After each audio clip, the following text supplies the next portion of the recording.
ભૂમિકાબેન ને ઓમકાર સાહેબ, તમારો મનન હોસ્પિટલમાં કેવો અનુભવ રહ્યો પ્રેગ્નન્સી વિશેનો, એના વિશે થોડું જાણ કરશો?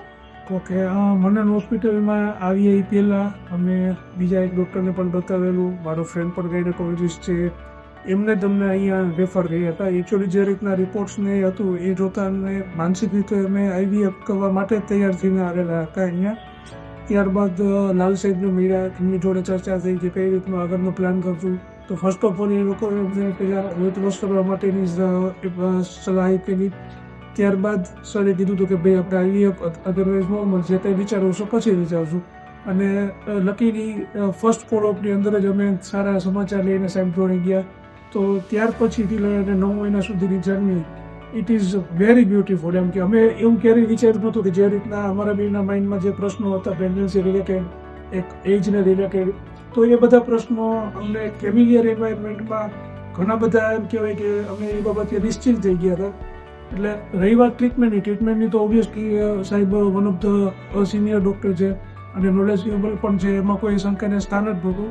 પણ જે રીતનો સ્ટાફનો સહકાર, ડૉક્ટર્સનો સહકાર અને જે રીતનું એન્વાયરમેન્ટ અમને અહીંયા મનન હોસ્પિટલમાં જે રીતે પૂરું કર્યું છે એ અમારી ઇમેજિનેશનથી પણ વધારે સારું હતું. બરાબર, તો હું ચોક્કસ કહીશ કે ભલે તમે કોઈ પણ ગાયનેકોલોજીસ્ટને બતાવતા હો અથવા ન બતાવ્યું હોય તો એક વખત સરનો સંપર્ક જરૂર કરજો. ટ્રીટમેન્ટ તો ટ્રીટમેન્ટની રીતે થવાની જ છે, બધા ડૉક્ટર સારી ટ્રીટમેન્ટ કરતા હોય છે, પણ જે પર્સનલ ટચ છે તે સરનો પેશન્ટ સાથેનો એ અમને ક્યાંક ને ક્યાંક એવું લાગ્યું કે ભાઈ રાજકોટમાં તો એ કોઈ જગ્યાએ પોસિબલ થઈ એવું નહોતું. ઇવન મારો ફ્રેન્ડ પણ ગાયનેકોલોજીસ્ટ છે, એને જ અમને અહીંયા રેફર કર્યા હતા. તો I am very thankful to you કે મને હોસ્પિટલ, ત્યાંનો સ્ટાફ અને તેના બધા ડૉક્ટર જે 9 મહિના અમારી જર્નીની અંદર જે લોકોએ સહકાર આપ્યો છે તે બદલ અમે તમારો ખૂબ ખૂબ આભાર વ્યક્ત કરીએ છીએ. and we always grateful and thankful to you. Thank you sir.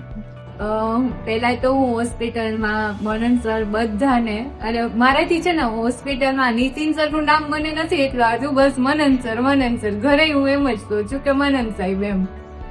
એટલે બધાને પહેલા તો થેન્ક યુ.